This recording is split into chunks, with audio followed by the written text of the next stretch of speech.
11 de la mañana con 43 minutos en todo el país. Recibimos aquí en el estudio al doctor Javier Rifó. Ustedes lo conocen porque hemos hecho algunas menciones publicitarias a Doctor Tránsito. Bueno, el doctor Rifó hoy está aquí con nosotros. Bienvenido a nuestro programa. Bueno, muchas gracias, Marcelo, por tu invitación y bueno, un gusto poder estar aquí con tu audiencia y contigo. Muchas gracias. Nosotros decimos, si alguien tuvo un siniestro de tránsito, resultó con lesiones, bueno, comuníquese con el doctor Tránsito, que obviamente es un nombre fantasía para asociar el trabajo del doctor Rifó con los siniestros de tránsito. Se trata de que usted asesora, se da un siniestro de tránsito de determinadas características, usted asesora a la víctima o las familias de las víctimas o a cualquiera de los protagonistas de un accidente si tuvieron lesiones. A eso es a lo que se dedica usted. Exactamente, en el estudio, bueno, primeramente, bueno, uno es abogado y obviamente que uno puede ejercer en distintas ramas del derecho. En lo personal, bueno, me interesó mucho poder ayudar a las víctimas de tránsito, de accidentes de tránsito, y allí justamente, puntualmente, o sea, nos dedicamos justamente a lo que es la defensa de lo que es la reparación, tanto económica o hasta en vía penal eventualmente, que tiene una víctima fruto de una colisión con un vehículo automotor, o sea, con una moto, con un auto. Y bueno, y ahí justamente es donde entramos nosotros a poder ayudarlos. El hecho de tener un accidente de tránsito lamentablemente trastoca todo lo que es la vida personal de la persona, o sea, el hecho de no poder trabajar, el hecho de no poder seguir estudiando, el hecho de tener un montón de gastos y a veces uno está cobrando por dice porque no puede seguir trabajando, se le bajan los ingresos, entonces poder afrontar toda una situación que trastoca un accidente de tránsito que conlleva a veces una X cantidad de meses sin poder retomar un vínculo de vida normal, y bueno, nosotros tratamos de acompasarlos, de ayudarlos y bueno, y sobre todo para que puedan tener una reparación económica en el menor tiempo posible que permita solventar esos gastos que va a tener el accidentado, ¿no?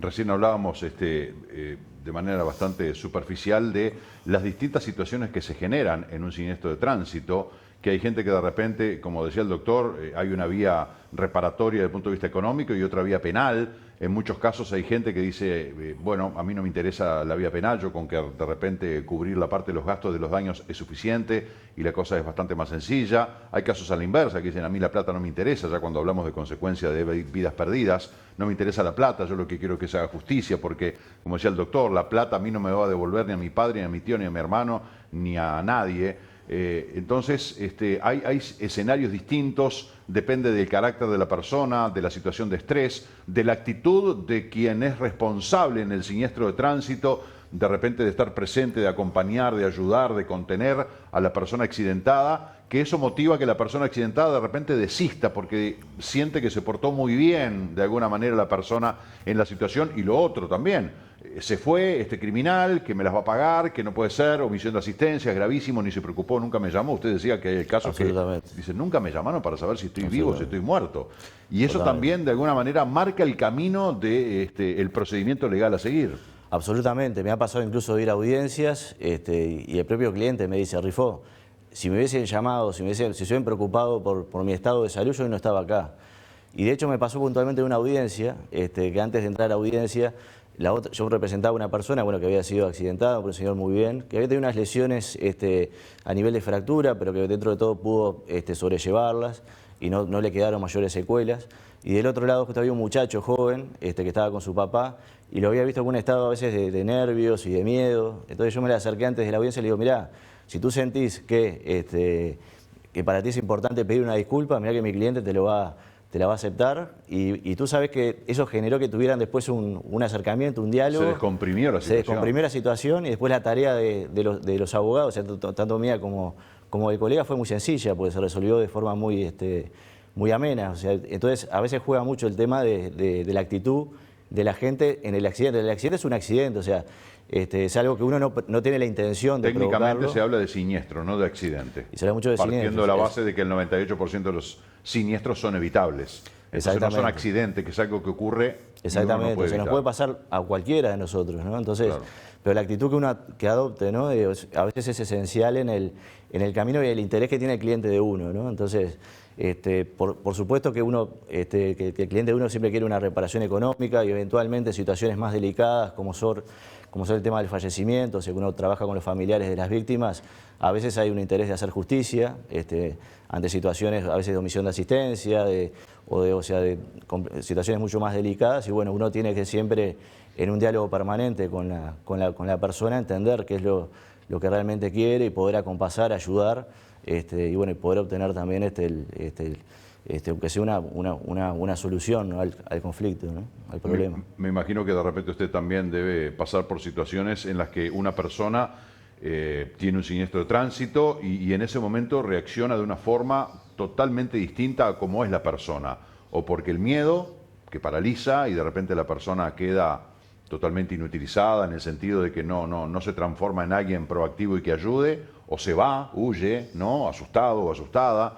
Entonces también están esas cuestiones que decís, bueno, pero lo que hiciste es grave y se agravó por tu actitud, y la persona dice, bueno, pero yo no soy así. Lo que pasa, en ese momento la situación me obligó. ¿Eso tiene alguna forma de verificarse o de retroceder o de ser perdonado o contemplada esa situación por la que pasó la persona? A ver, son reacciones humanas, y eso es claro, y es como tú bien decís, Marcelo.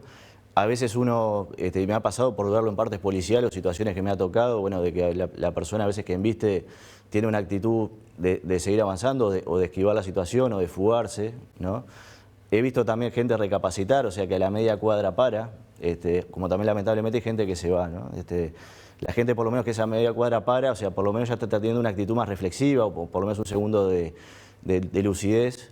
Y es muy importante, o sea, quedarse en el lugar, o sea, es muy importante asistir a la persona que tiene un accidente de tránsito, porque a veces son segundos que uno puede llamar a la ambulancia, a la policía, le puede salvar incluso la vida a la persona y puede directamente, no complicar algo que le podría hasta a nivel penal suceder, ¿no? Entonces, he visto incluso situaciones en las cuales sería inocente, o sea, a nivel penal, si se hubiera quedado, porque tenía la preferencia incluso de paso, pero el hecho de irse por el miedo... configuró la omisión de asistencia. Y no puede a veces después demostrar, por la ubicación en la que hubiese dejado el vehículo, que hubiese sido inocente, que no hubiese tenido responsabilidad penal. Entonces, sin duda que son reacciones humanas, los accidentes no son situaciones premeditadas, o sea, son situaciones que suceden sin uno tener la intención de que sucedan, ¿no? Entonces, pero sí tenerlas, aunque sea un momento de frialdad, o sea, de situaciones, me quedo, asisto, por más que yo incluso sea culpable. O sea, es muy importante también asistir a la víctima porque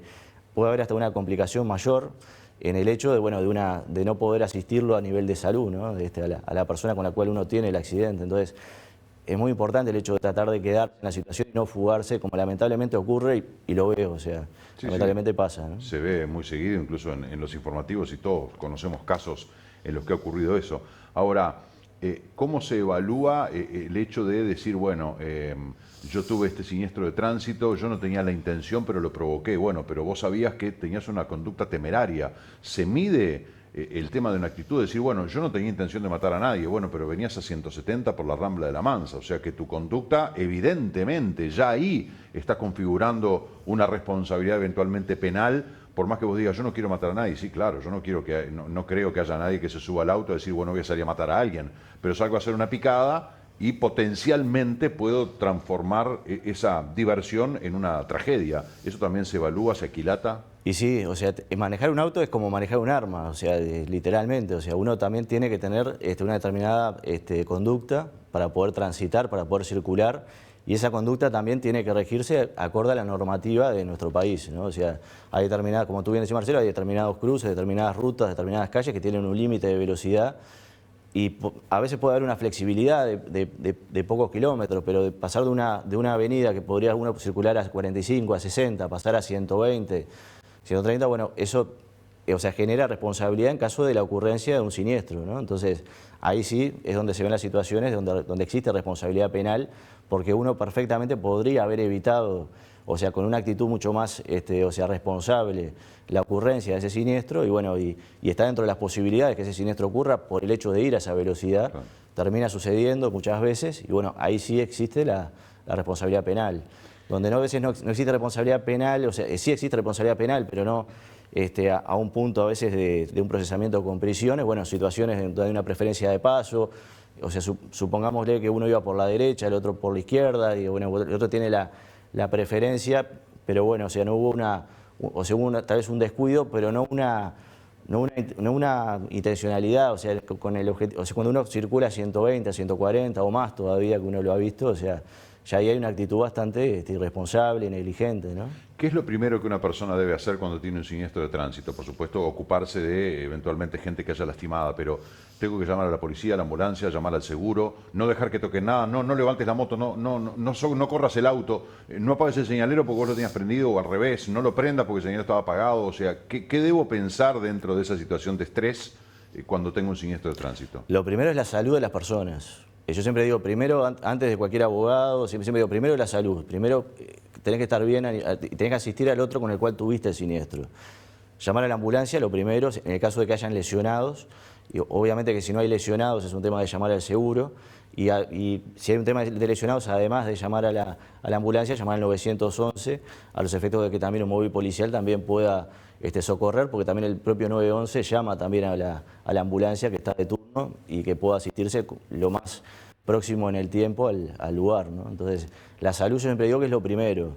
La ambulancia es lo primero, el 911 es lo primero, siempre cuando hayan lesionados, ¿no? Pero después, claro, después yo tengo que pensar, bueno, esta situación de repente, si esta persona levanta la moto o la corre o algo, es la demostración que yo tengo, lo que decía usted recién, de cuando si lo hubieras hecho, ahora no lo puedes demostrar, en ese momento me tengo que preocupar por la escena, tengo que ser celoso porque un movimiento puede dar vuelta a la situación o puede hacer desaparecer esa prueba evidente que hay allí delante de los ojos de cualquiera. Depende mucho de la gravedad de la situación. O sea, obviamente que si hay una lesión gravísima, lo importante es la salud. Después, obviamente, llamar a la policía, pues justamente lo que va a hacer el móvil policial es conservar la escena del hecho. Y es importante, sin dudas, después en lo que es la ubicación de los vehículos. Si no es un siniestro de gravedad en materia de salud, bueno, llamar también, y siempre hay que llamar a la aseguradora, del seguro que uno tenga contratado.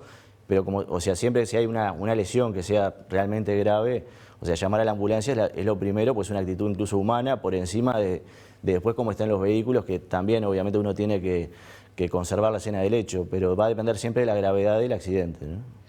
¿Qué póliza de seguro recomienda usted? Claro, lo ideal sería contra todo riesgo, ¿verdad? Lo que se llama un seguro completo, pero son caros a veces.